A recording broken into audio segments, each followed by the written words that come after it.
One of my favorite moments in the evenings is when I think about the coffee that I'm about to have tomorrow. Do you know what I'm talking the about? next day. It's like The next day coffee. My wife and I will have this moment. It's usually right before we get the kids down, and we'll look at each other and we'll just have like this. Tomorrow we get to have coffee again. It's like this little, oh my gosh.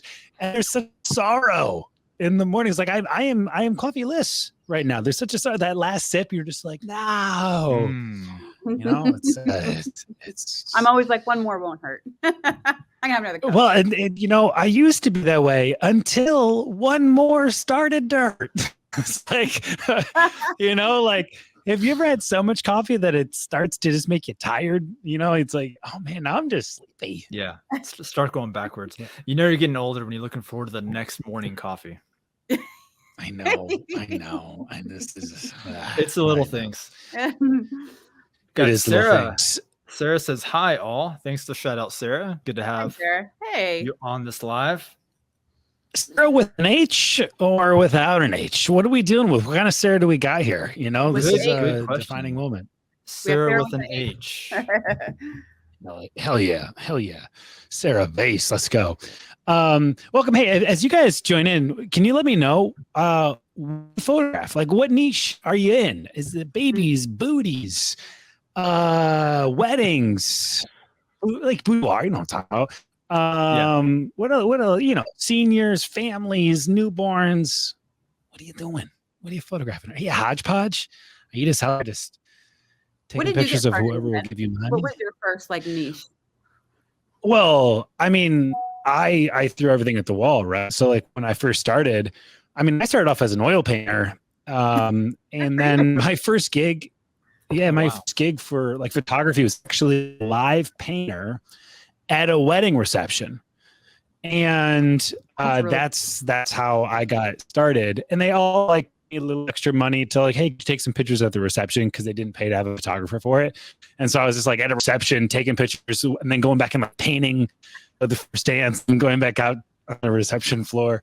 So that's where I got started. And then, but then I did everything, right? Because I was like, I don't know what I want to do. I don't know what I like.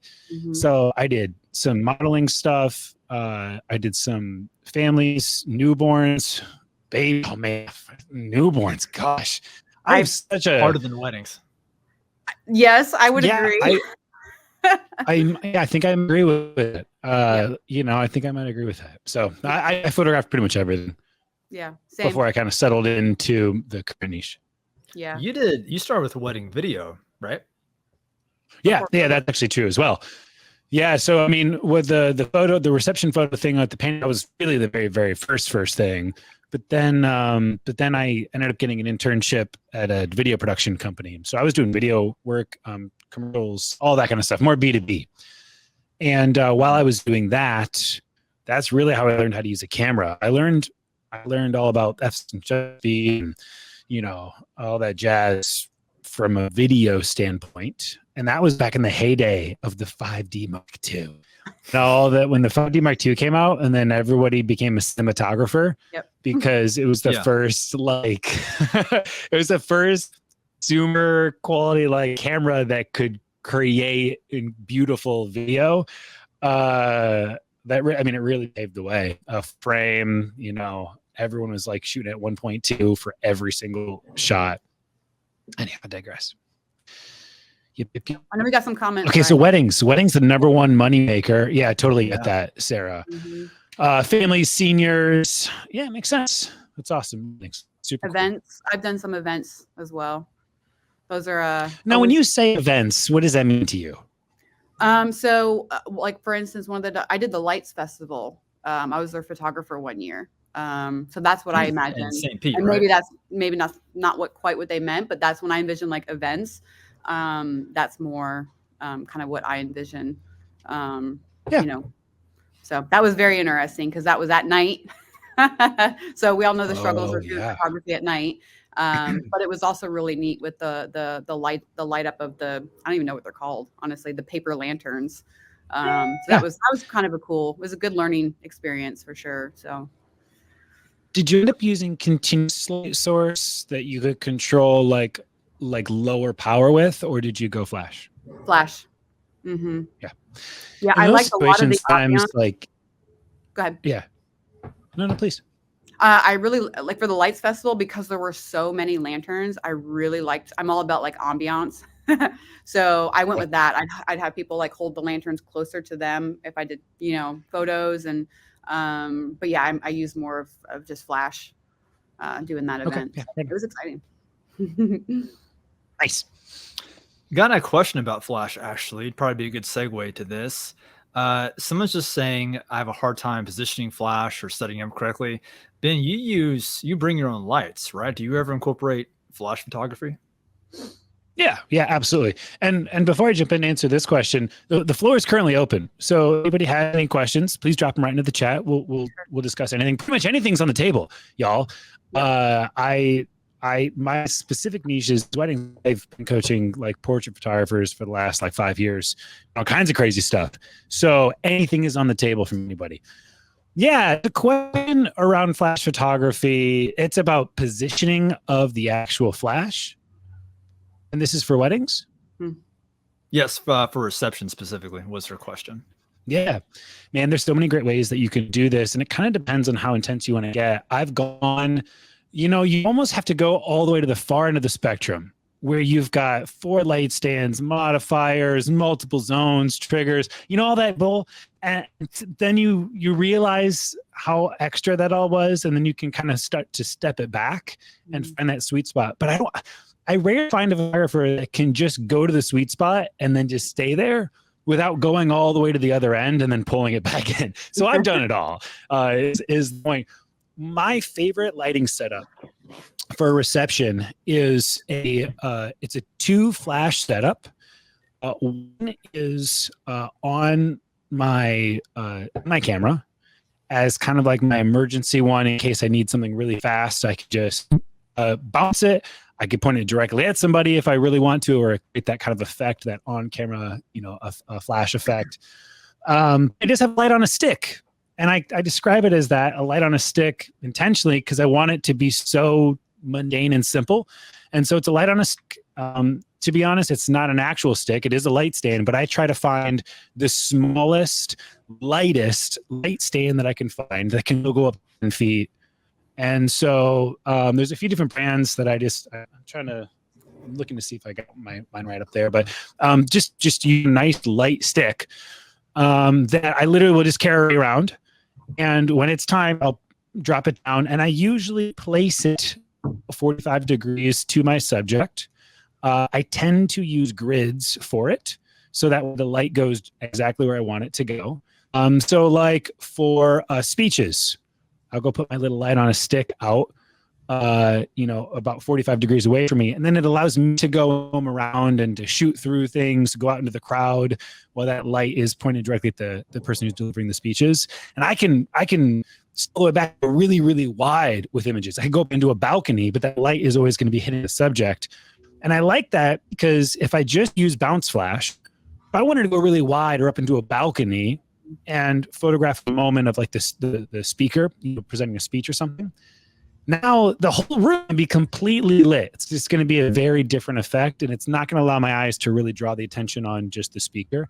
And so that's why I like that kind of approach, where I can just run around and use that light very nimbly, place it where I want, and then I can move freely around.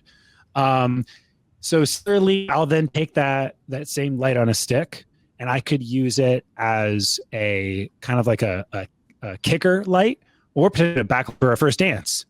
I could put a gel on it, a CTO gel, and so it'll have like a nice warm glow in the back.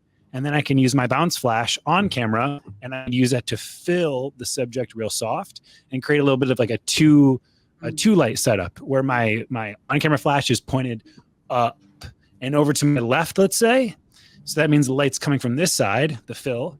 And then I could have my my kicker light catty corner across from it to create like that dynamic, little effect. So does that make sense? Mm-hmm. Yeah. A lot of experimentation, and eventually over time, you'll find out what works best and kind of how the positioning works. Yeah. And even just like what you like, because like even right now, like with dancing stuff, a lot of it right now is just like you kind of darken out the room a little bit more on flash directly like at the subject, and it creates a very like it just creates a look. I don't want to describe it as anything judgmental, because you could say it creates an amateur look. It creates a candid look because it's amateur. It kind of becomes candid because that's just how normally on-camera flash, like Polaroids or disposable cameras, would work. It has that aesthetic that people seem to like right now.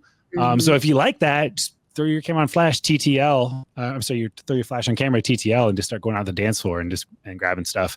What I usually do is I'll take my light on a stick, and I'll take my flash off of it, and I'll just hold it in my hand. And in order to get because it allows me to get my light off center, and I just hold my hand out like this with a little softbox on it.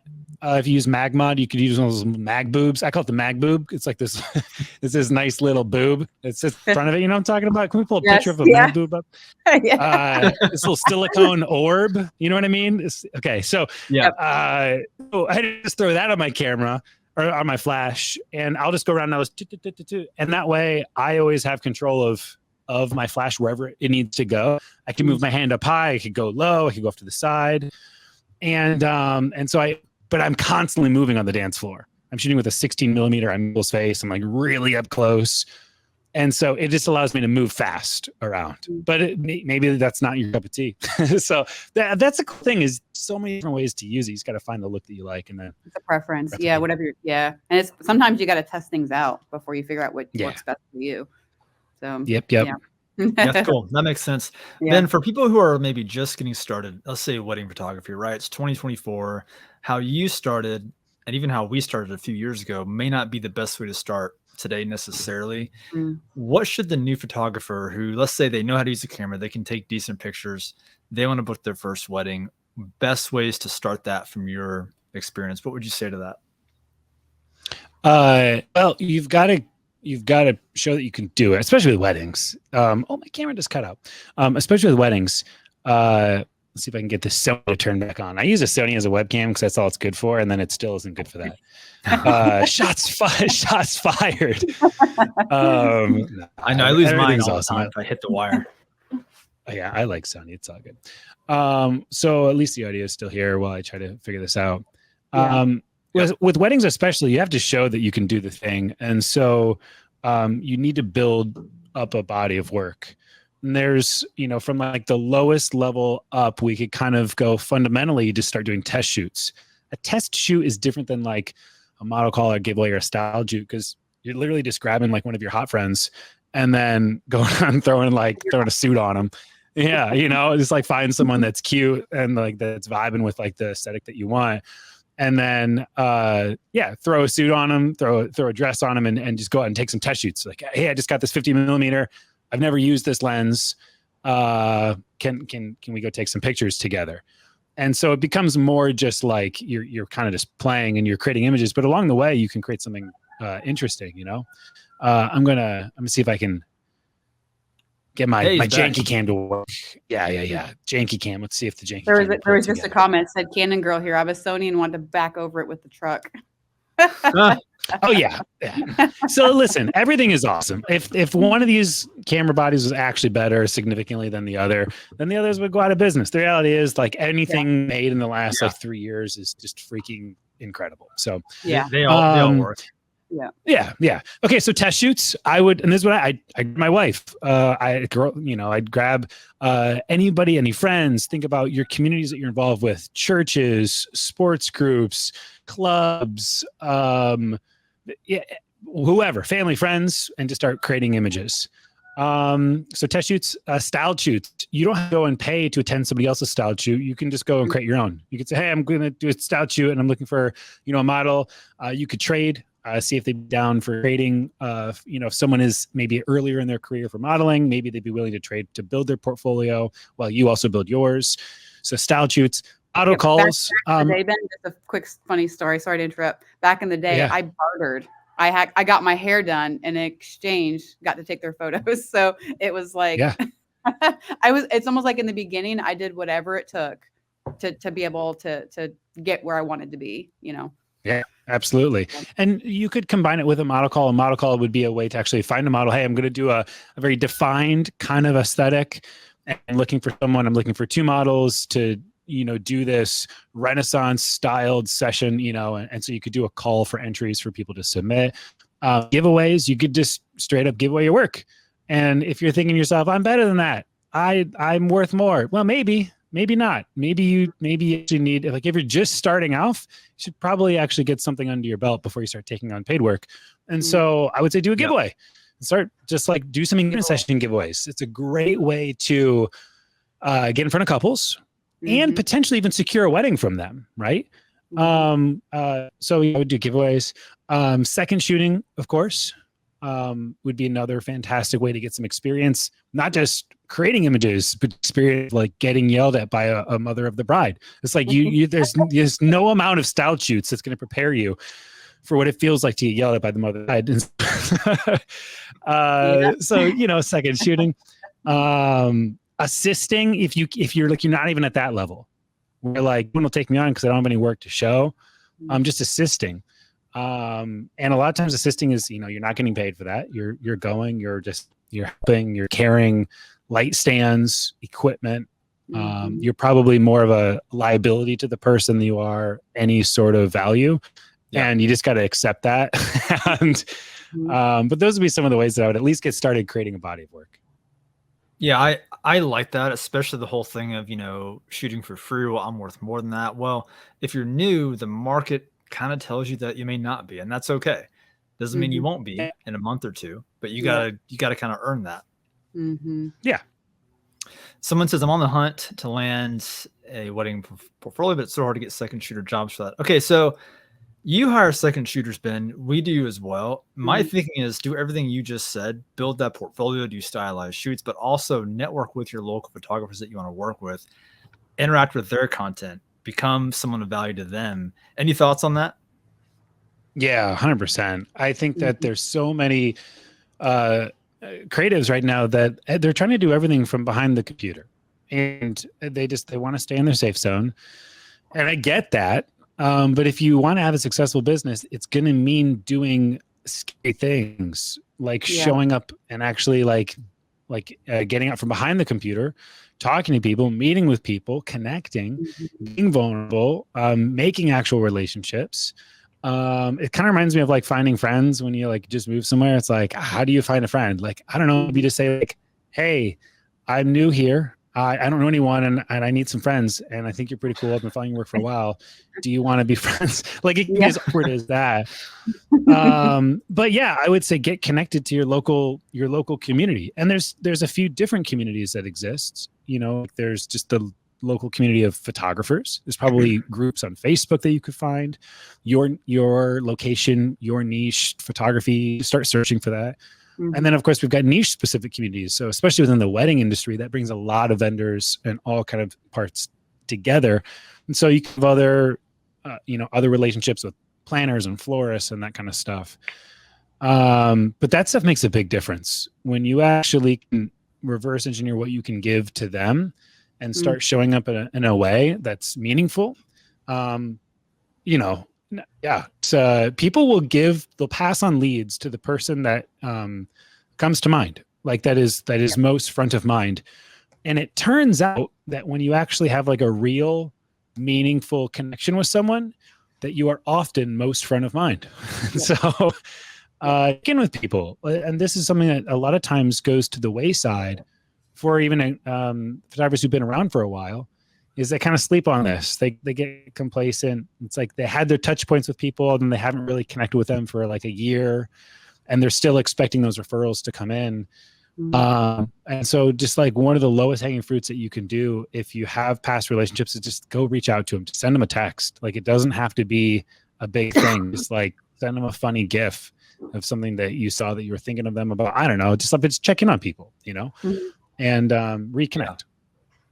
Yeah, and because so many people are staying behind the computer now, it makes it actually a lot easier to stand out. Yeah. If you go and meet them in person, even if you interact with their content, if you take your top 5 photographers you want to work with and just become undeniable, creatives, we love flattery. right? Like it's not hard to stand out. Don't ask them for anything. Yep. And develop a real relationship. It doesn't take long. Yep. Yeah. And sure. you know, the on the flip side of things, one of the ways to like if you're trying to just cold message someone to connect with them, like what I was just saying was almost like more like look at the communities that exist, the meetups, the groups, that kind of stuff. But if you are trying to like get up from behind the computer and meet one-on-one with someone, picking up the phone and calling them and being like, hey, can we go get lunch together? I'd love to, you know, learn about your business. That can work. But if you want to increase your success rate, you need to make sure that when you do reach out to them, email, text, DM, phone call, that you are not a stranger. And one of the ways that you can make sure that you do that is to engage with their content for at least a week. I'd recommend 2 weeks prior. Like actually not just like their stuff and comment, not just follow them, but like share their shit on your stories. Like when they make a post, share on your stories. Like if you want to hang with the planner, like share their most recent post on your stories, tag them, recommend them to all of your followers. Hey, if you still need a planner for 2025, you've got to go check out this person, tag them, share their stuff, comment on their blogs. Like people, like we all pay attention to that. And you're not even making an ask yet. But now when you go to reach out, you don't need to acknowledge that. Like there's usually like oh, yeah, I remember you. Yeah. What's up? Thanks for sharing my stuff and just the love you've been sending the last couple of weeks. You know, and it makes such a big difference, and it'll increase your probability of actually getting someone to not ghost you. Yeah. And especially if you work at a lot of local venues, like we do kind of smaller, like barn style weddings, their social media profiles, there's not a lot of engagement on their stuff. There's not a lot of likes, not a lot of comments. If you're the one who's always engaging with them, they're going to know you really quick. Yes. Yep. I totally agree. Yeah. Cool. Good stuff. In terms of, let me see what else we got here for the questions. Anything happening to the wedding industry you think this year that like photographers should be aware of as far as how to stand out, maybe how to pivot, or micro weddings becoming a bigger thing since COVID from what you've seen, or any thoughts on that? Yeah, good question. I don't, there's definitely been a drop off of micro weddings to be honest. It's not that they're not happening. They're absolutely happening, and you can create an entire brand around it, an entire, you know, niche around that. But they're not like what, you know, before it was like, that was it. No. What I'm seeing a lot of right now is just hesitancy in the market. And so that hesitancy is showing up as you need to be better than you did before.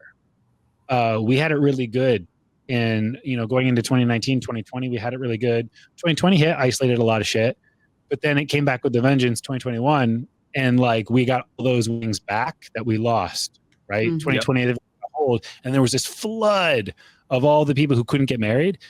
And so like 2020 and 2022 were some of the best years that we've experienced. Because of that, we got away with a lot.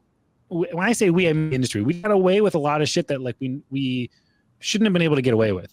I mean, we were getting weddings booked with pretty okay work, with pretty okay brands, with pretty okay positioning in the market. When I say positioning in the market, I just mean like how your brand is positioned against everybody else, like what makes you unique and separate. We got away with like pretty okay positioning. We got away with pretty okay processes, the way that we communicated with our leads, all that kind of stuff. And to boot, we probably all like raised our prices because we had so much demand. We're like, everybody loves us, let's raise our prices. And now we're getting a little humbled. And that's, I think actually, I think it's okay, but we need to be as kind of self-aware of that. Like, I think right now there's hesitancy in the market because we have a big election year happening. We have hesitancy around the economy and what's going on. And so with big decisions around big money in the middle market, especially, there's just, we're slowing down a little bit. And if you aren't dialed in, all those elements, the quality of work, the quality of your brand, the quality of your position, and the quality of your process, you're saying like everything was great 2 years ago. What's going on? It's like, well, you know, I think you probably need to get better. And so I think photographers who are willing to have an honest look at themselves and actually get better, learn and like evolve, they're gonna win. I expect actually a lot of really successful photographers to kind of potentially see a pretty big hit because they're so successful, or they were, that they don't want to make changes. Not used to having to adapt and to like get better at things. Things just kind of came naturally. They might not make the changes needed, and they could suffer from it.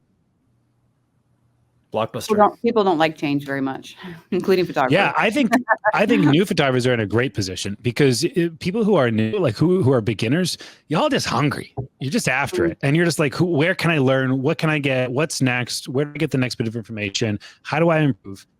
And so you've got the appetite, and you're in this grind phase, and it's actually going to set you apart because everything's going to be changing rapidly, and you're seeking out change.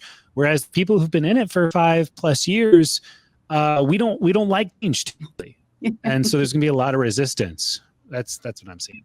Yeah. Yeah, that's super interesting. That's good.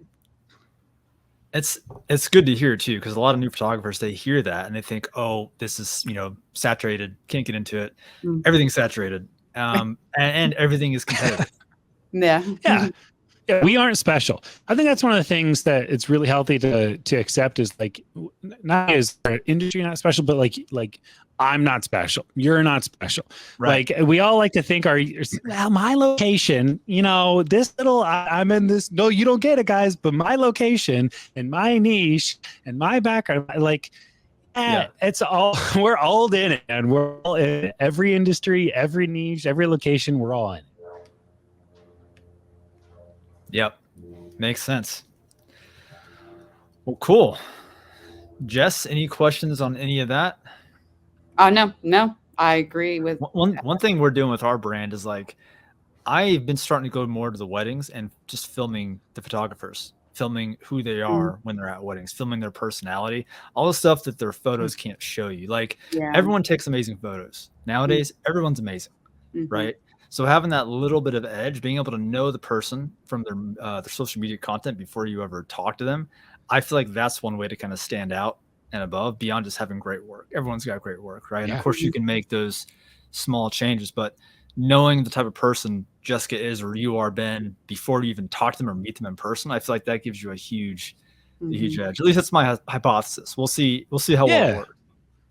Yeah, I mean, like we all prioritize our work and everything, and I love that. You should be excellent craft. And yet, Pajursa says, most people can tell the difference. Most people can't tell the difference between a good to a great photo. Like a phenomenal photograph to like it's good. They can't tell. Right. They really can't.